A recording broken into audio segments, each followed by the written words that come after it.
الحمد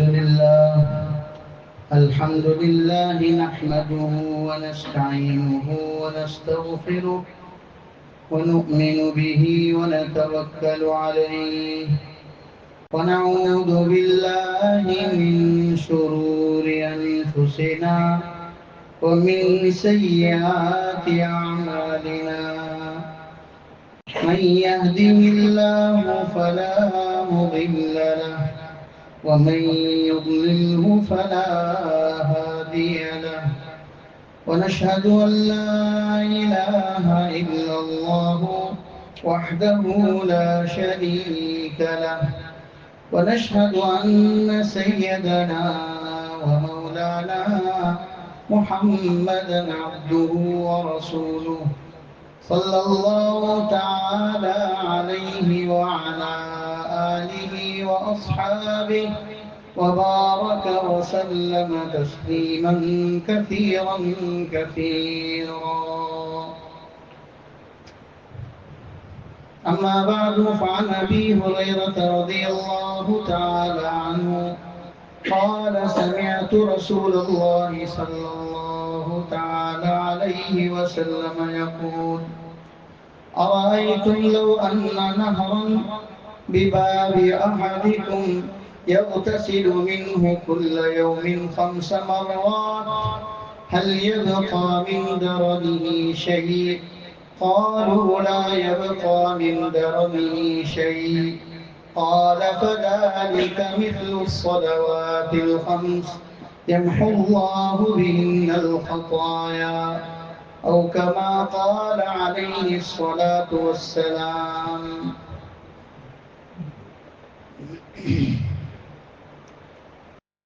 اسلام کے بنیادی ارکان میں شہادتین کے بعد سب سے زیادہ عظیم رکن جو اسلام کا ایک بنیادی ستون ہے وہ ہے نماز. نماز کو عربی میں صلاۃ کہتے ہیں. بہت سی مرتبہ ہم لوگ لفظ صلاۃ سنتے ہیں، پڑھتے ہیں. اذان میں کہا جاتا ہے حی علی الصلاۃ، نماز کی طرف آؤ. تو عربی میں صلاۃ کے معنی ہے دعا کرنا. ڈکشنری میں جو اس کا معنی ہے وہ ہے دعا کرنا. نماز در حقیقت ایک رشتہ ہے جو اللہ تعالیٰ اور اس کے بندے کے درمیان ہوتا ہے. اللہ اس کے بندے کے درمیان پایا جانے والا ایک رشتہ ہے، ایک نیٹ ورک ہے، ایک جڑنے کا ذریعہ ہے کہ جب بندہ نماز شروع کرتا ہے تو وہ براہ راست اللہ تعالیٰ کے حضور حاضر ہو جاتا ہے. اسی لیے نماز شروع کرتے ہی جو دعا آتی ہے، مسنون دعائیں بہت ساری ہیں. دعا استفتاح کے طور پر ہم لوگ جو پڑھتے ہیں شوافع، عام طور پر وہ دعا کیا ہے؟ وجہت وجہی للذی فطر السماوات والارض حنیفا مسلما. کیا نیٹ ورک ہے؟ بندہ کیسے اللہ سے جڑ رہا ہے؟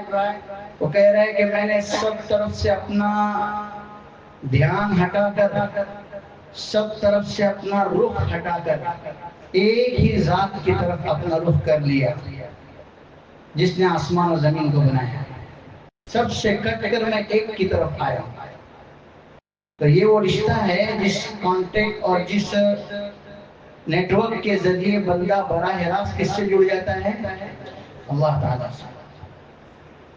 اسی کو نماز کہا جاتا ہے کہ جس میں اللہ تعالیٰ کی تعریف، اللہ تعالیٰ کے حکم کے مطابق قرآن کریم کی آیات کی تلاوت، اللہ کی پاکی بیان کرنا، اللہ کی حمد بیان کرنا، یہ سب چیزیں اس میں پائی جاتی ہیں. چنانچہ اسی نماز کے تعلق سے جیسا کہ ہم جانتے ہیں کہ نماز فرض بھی ہیں، سنت بھی ہیں. جو نماز فرض ہیں اس میں 5 وقت کی نمازیں فرض عین ہیں. ہر بالغ شخص پر نماز پڑھنا فرض ہے. جو شخص بالغ ہو گیا، بالغ ہونے سے لے کر موت تک اس کے اس پر ساری نمازیں پڑھنا کیا ہے؟ فرض ہے۔ اگر اس نے ان فرائض کو ادا کر لیا تو ذمہ داری سے سبکدوش ہو گیا، اپنی ذمہ داری کو اس نے پورا کر لیا۔ اور اگر کچھ نمازیں اس کے ذمے میں باقی رہیں تو پھر یہ قرضہ باقی رہے گا۔ یہ قرضہ کیا رہے گا؟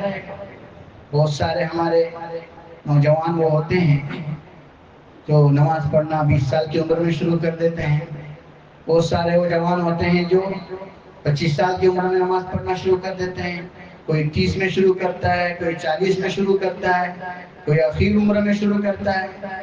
تو اب حساب لگانا پڑے گا کہ ابھی تک کتنی نمازیں ہوئی ہیں، بالغ ہونے کے بعد سے لے کر مجھ پر کتنی نمازیں باقی ہیں، ان تمام نمازوں کی کیا کرنی پڑے گی؟ بولیے، اس کے بغیر سنتیں پڑھ کے کام نہیں چلے گا۔ کیا آدمی کے اوپر 20 سال کی قضا باقی ہے اور کیا پڑھ رہا ہے؟ سنتیں اور نفلیں پڑھ رہا ہے۔ پہلے کون سے کام کرنے؟ جو فرض ہمارے سر پر باقی ہے اس کی ذمہ داری ہم کو پوری کرنی ہے۔ کیوں؟ اس لیے کہ اگر موت آ گئی تو سوال فرض کا ہوگا۔ جس فرض کو ہم نے جان بوجھ کر چھوڑا ہے اس فرض کے بارے میں ہم سے کیا کیا جائے گا؟ سوال کیا جائے گا۔ اس لیے ہمیں چاہیے کہ ہم اپنے نمازوں کا حساب لگائیں، کتنی نمازیں ہماری چھٹی ہیں، ان نمازوں کو ہم جیسے موقع مل رہا ہے ویسے ویسے وقت نکال کر فرائض کے آگے فرائض کے پیچھے، وقت کی جو فرض نماز ہوتی ہے اس کے پہلے اس کے بعد، اس طرح وقت نکال کر اپنے نمازوں کی کیا کریں؟ قضا پوری کریں۔ کہ ہمارے اوپر ذمہ داری ہے، اس کے بغیر ہماری چھٹی ہونے والی نہیں۔ نماز کے معاملے میں یہ یاد رکھنے کی ضرورت ہے، لوگ سمجھتے ہیں کہ اللہ تعالیٰ معاف کرتے ہیں، گناہ کی توبہ کرنے سے اللہ کیا کرتے ہیں؟ معاف کر دیتے ہیں۔ نماز چھوڑنے کا جو گناہ ہے توبہ کرنے سے وہ تو معاف ہوگا، لیکن نماز جو باقی ہے وہ معاف نہیں ہوتی، اس کو پڑھنا ہی ہے۔ وقت پر آدمی نے نماز نہیں پڑھا، گناہ ہو گیا، تو اللہ تعالیٰ سے معافی مانگ رہا ہے، اللہ مجھے معاف کر دے۔ اللہ کہتا ہے کہ میں نے تجھے معاف کر دیا، کوئی بات نہیں، مجھ سے خطا ہو گئی، تو نے نماز کو وقت پر ادا نہیں کیا، قضا کر دیا، چھوڑ دیا، میں معاف کرتا ہوں۔ لیکن تو نے اس نماز کو پڑھنا ہے۔ مان لیجئے یہ توبہ کر رہا ہے، اس کے بعد اس کی عمر میں 5 سال اور باقی ہیں، اور نمازیں اس کے اوپر 10 سال کی قضا باقی ہے۔ تو جو 5 سال زندگی کے باقی ہیں، بندے نے اللہ سے معافی مانگ لیا کہ آج تک میں نے جتنی نمازیں چھوڑی اللہ مجھے معاف کر دے، اللہ کہتے ہیں میں نے معاف کر دیا۔ لیکن پھر 5 سال کے جو زندگی کے دن باقی ہیں ان میں ہم نے قضا کتنی کی اس کا ہم سے سوال ہوگا۔ اگر ہم نے معافی تو مانگ لی اور 5 سال میں پچھلے 10 سال کی نمازوں کی قضا نہیں کی تو پھر معاف کرنے کا فائدہ کیا ہوا؟ معاف کرنے کا کوئی فائدہ؟ اس لیے یہ سمجھنے کی ضرورت ہے کہ اللہ تعالیٰ گناہوں کو معاف کرتا ہے، مطلب نماز چھوڑنے سے جو کوتاہی ہوئی، گناہ ہوا، اس کو تو معاف کرے گا، لیکن جو پڑھنا ہے اس کو پڑھنا ہی ہے، جو چھوٹ گئی اس کی قضا تو ہمارے ذمے میں باقی ہے۔ مرنے سے پہلے جتنی ہو سکے ہم کرنے کی کوشش کریں۔ ہم نے وقت لگایا نماز پڑھنے میں، قضا کرنے میں، پھر کچھ وقت رہ گیا تو اللہ تعالیٰ بھی دیکھے گا نا کہ اس نے بہت سارا وقت اپنی نمازوں کو قضا کرنے میں لگایا، چلو اب میں کیا کرتا ہوں، اپنی رحمت سے اس کو معاف کر دیتا ہوں۔ تو ایسا کچھ بہانہ ہم کو بنانا پڑے گا، ہم نے کچھ پڑھے ہی نہیں پچھلی نمازیں اور پھر اللہ سے میں نے معافی مانگا تھا، اللہ میرے کو معاف کرنے والا تھا، تو ایسا بول کر کام نہیں چلے گا۔ اللہ تعالیٰ ہم کو اس کی توفیق عطا فرمائے۔ بہرحال یہ نماز بہت بنیادی رکن ہے۔ آج نماز کے باب میں ہم سے جتنی کوتاہی ہو رہی ہے اس کو دور کرنے کی ضرورت ہے، کیونکہ نماز ہی کے بارے میں قرآن کہتا ہے قد افلح المؤمنون الذین هم فی صلاتهم خاشعون۔ کامیاب ہے وہ لوگ جو مومن ہیں۔ کون ہے مومن؟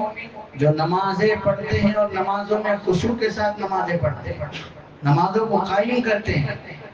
جو نماز پڑھنے والے ہیں وہ مومنین ہیں، اور جو نماز پڑھنے والے نہیں ہیں ان کو مومن نہیں کہا گیا۔ نماز چھوڑنے اور نماز پڑھنے کے درمیان فرق کرنے والی چیز، ایمان کے درمیان اور کفر کے درمیان فرق کرنے والی چیز کیا ہے؟ ایمان کے درمیان اور کفر کے درمیان فرق کرنے والی چیز کیا ہے؟ جو نماز پڑھتے ہیں وہ مومن، جو نماز نہیں پڑھتے ہیں وہ، بولیے، بولنے بھی ڈر لگتا ہے، انہیں ڈر لگتا ہے کہ نہیں کہ ہم اپنے آپ کو کافر کیسے کہیں، لیکن واقعہ یہی ہے، جو نماز پڑھیں گے وہ مومنین، اور جو نماز نہیں پڑھیں گے وہ کافر ہیں۔ تو میں اندازہ لگا لوں کتنا میں نمازی ہوں، کتنا میں بے نمازی ہوں۔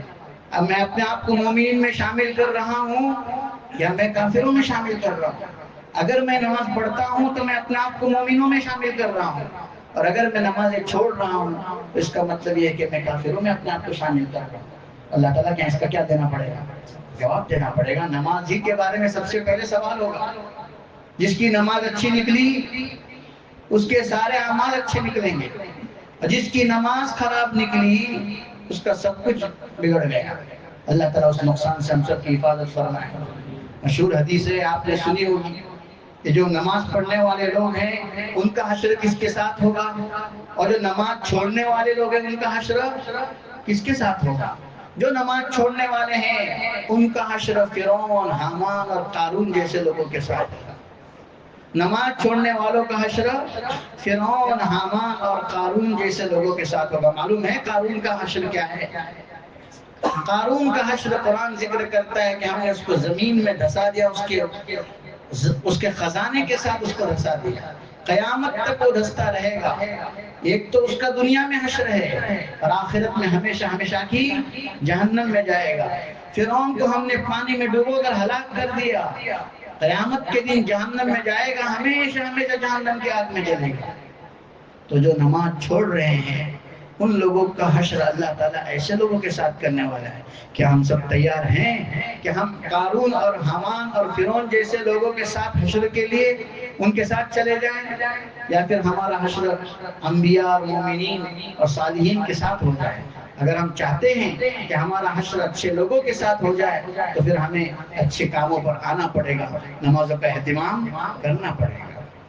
اللہ تعالیٰ فرماتا ہے اقیموا الصلاۃ وآتوا الزکاۃ وارکعوا مع الراکعین، نماز کو قائم کرو، زکوٰۃ ادا کیا کرو اور جھکنے والوں کے ساتھ جھکا کرو۔ وارکعوا مع الراکعین، جھکنے والوں کے ساتھ جھکا کرو۔ اس سے جماعت کی نماز کا ثبوت ہوتا ہے۔ ایک ہے فرض نماز کا پڑھنا، ہر آدمی پر جماعت کی نماز، ہر آدمی پر نماز پڑھنا تو فرض عین ہے، لیکن نمازوں کو جماعت کے ساتھ پڑھنا یہ فرض کفایہ ہے۔ یہ بھی کیا ہے؟ فرض ہے یہ بھی۔ اس فرض کو بھی ہمیں پورا کرنا ہے۔ ایک طرف نماز کو پڑھنا اور ایک طرف نماز کو جماعت کے ساتھ پڑھنا۔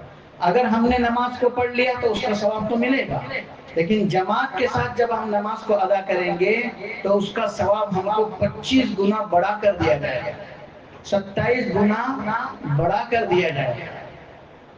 اس لیے اس کا بھی اہتمام ضروری ہے کہ ایک نماز ہم جو پڑھ رہے ہیں ایک مرتبہ اگر ہم نے اکیلے میں پڑھ لی تو اس کو ایک بار ثواب ملے گا، وہی نماز ہم جماعت کے ساتھ پڑھ رہے ہیں تو ہم کو اس کا کتنا ثواب ملے گا؟ 27 مرتبہ ثواب ملے گا۔ تو اب ہمیں اس کا کتنا اہتمام کرنے کی ضرورت ہے، کیونکہ اس میں بہت سارے فضائل ذکر کیے گئے ہیں، تفصیلات کا موقع نہیں ہے۔ روایتوں میں آتا ہے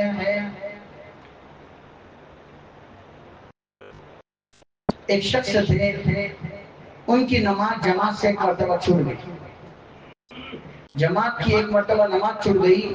انہوں نے حدیث سنی تھی کہ ایک نماز پڑھنے کا ثواب 27 گنا ملا کرتا ہے۔ انہوں نے اپنی اس نماز کو 27 مرتبہ دوہرا دیا۔ کتنی مرتبہ دوہرا دیا؟ 27 مرتبہ پڑھا۔ کہ میں ہمیشہ اہتمام کرنے والا آدمی تھا، ایک مرتبہ کسی وجہ سے میری جماعت چھوٹ گئی تو انہوں نے اس نماز کو 27 مرتبہ دوہرایا۔ رات کو سوئے، خواب میں کسی کہنے والے نے کہا یا ابن مسلمہ کیف بتامین الملائکہ، یا ابن مسلمہ کیف بتامین الملائکہ، اے ابن مسلمہ فرشتوں کی آمین کا کیا کرنا؟ جب ایک آدمی جماعت کی نماز کا اہتمام کرتا ہے، جماعت سے نماز پڑھا کرتا ہے تو امام غیر المغضوب علیہم ولا الضالین کہتا ہے، اس پر وہ آمین کہتا ہے۔ جب وہ آمین کہتا ہے تو فرشتے بھی اس پر آمین کہتے ہیں۔ امام جب آمین کہتا ہے تو فرشتے بھی اس پر کیا کہتے ہیں؟ سب نے آمین کہنے کی، سب نے آمین کہنے کی۔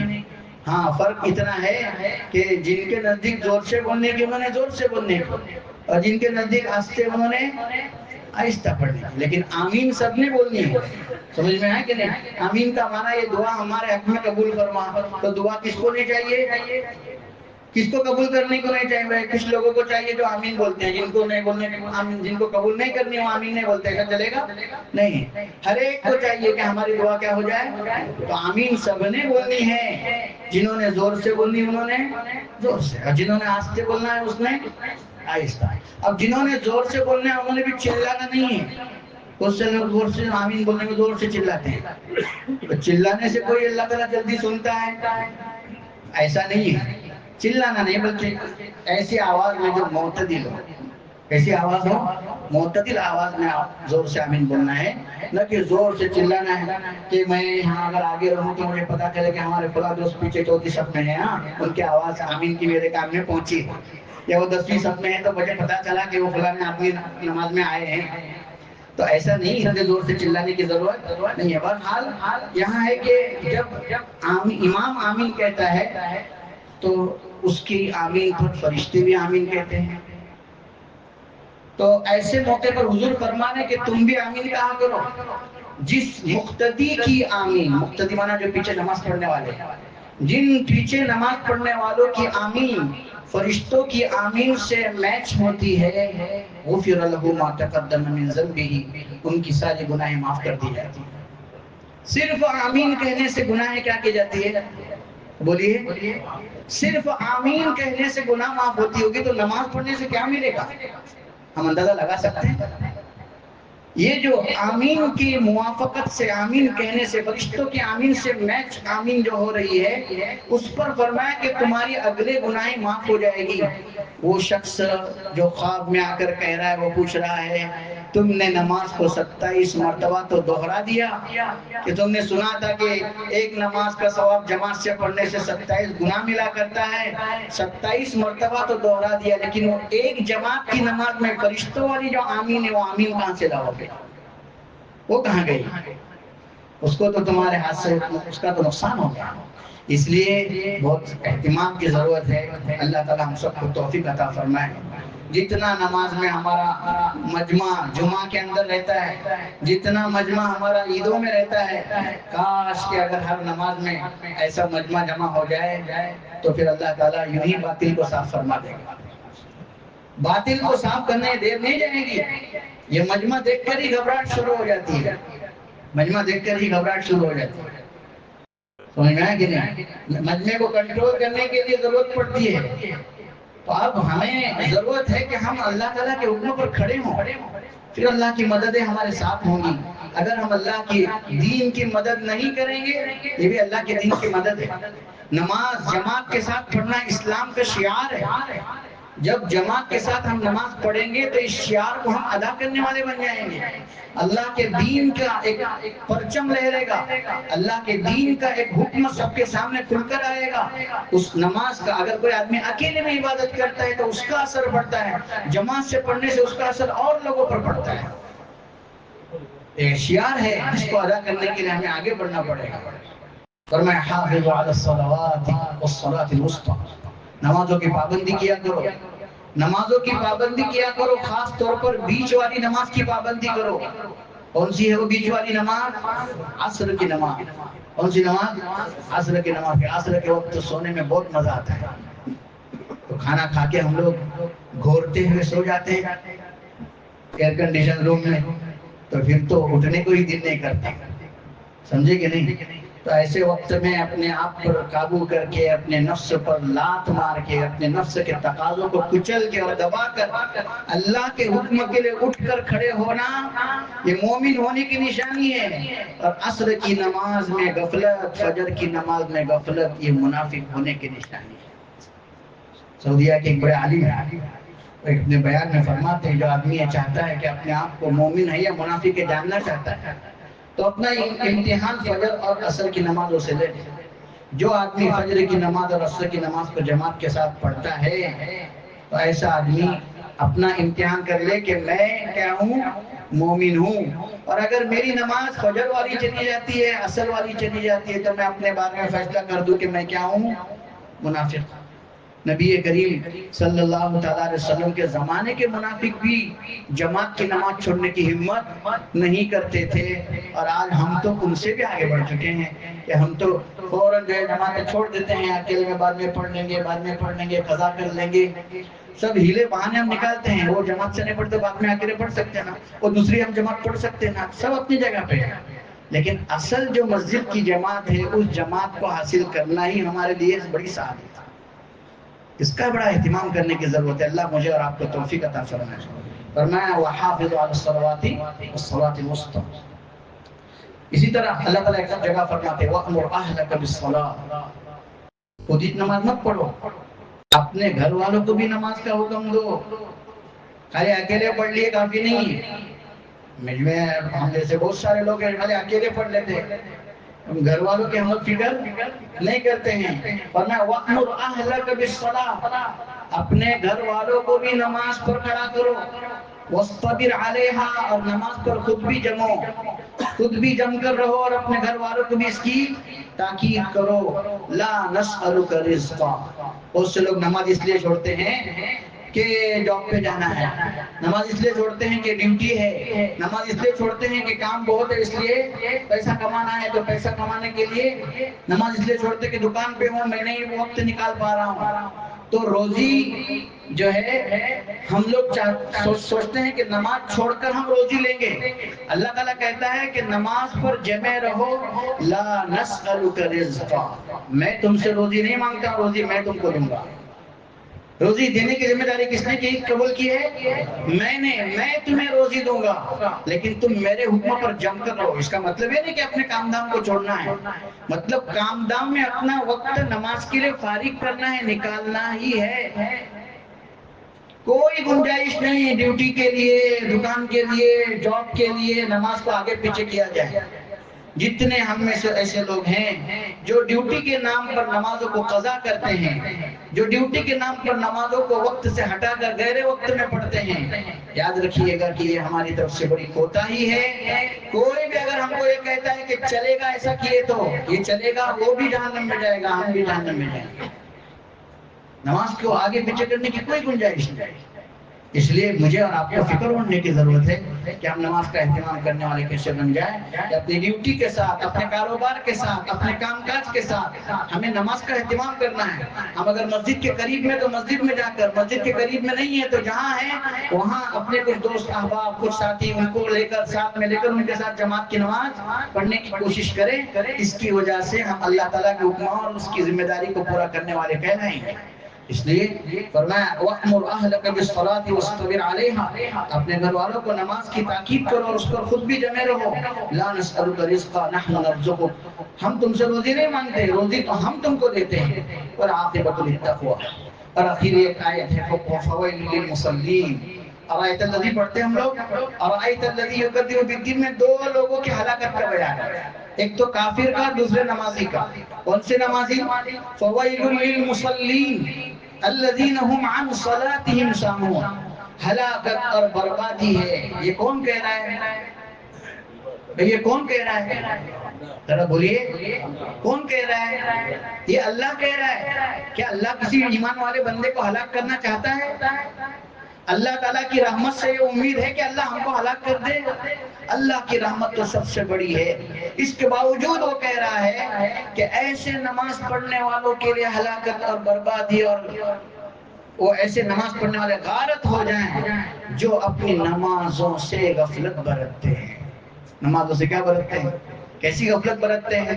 یا تو نمازوں کو ٹائم پر نہیں پڑھتے ہیں، یا تو نمازیں پڑھتے ہیں لیکن رکوع اور سجدے پورے نہیں کرتے ہیں، یا نمازیں پڑھتے ہیں لیکن اللہ کے دین پر ساتھ میں جمتے نہیں ہیں، ان کی نمازوں میں خشوع نہیں، خضوع نہیں، کوئی اللہ کا دھیان نہیں، بس یوں ہی پڑھ لیا۔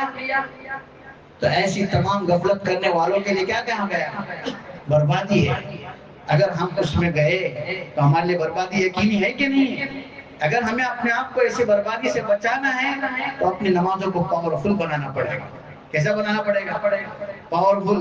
گزشتہ ہفتے میں نے وہ واقعہ سنایا تھا کہ جن کے اوپر مصیبت آئی تھی، چور آیا تھا، انہوں نے کیسی پاورفل نماز پڑھی تھی کہ 2 رکعت نماز کی برکت سے اللہ نے ان کے اس مسئلے کو کیا کر دیا؟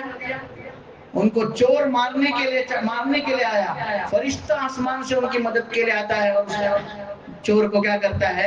قتل کر دیتا ہے۔ ایسی نمازیں بنے گی تب جا کر کے کچھ بات بن سکتی ہے۔ اگرچہ ہماری نمازوں میں ایسے پاور پیدا کرنے کے لیے سال جائیں گے، لیکن محنت تو کرنا چاہیے، کوشش تو کرنی چاہیے۔ اللہ تعالیٰ مجھے اور آپ کو اس کی توفیق عطا فرمائے، نمازیں چھوڑنے سے ہم سب کی حفاظت فرمائے۔ وآخر دعوانا الحمدللہ رب العالمین۔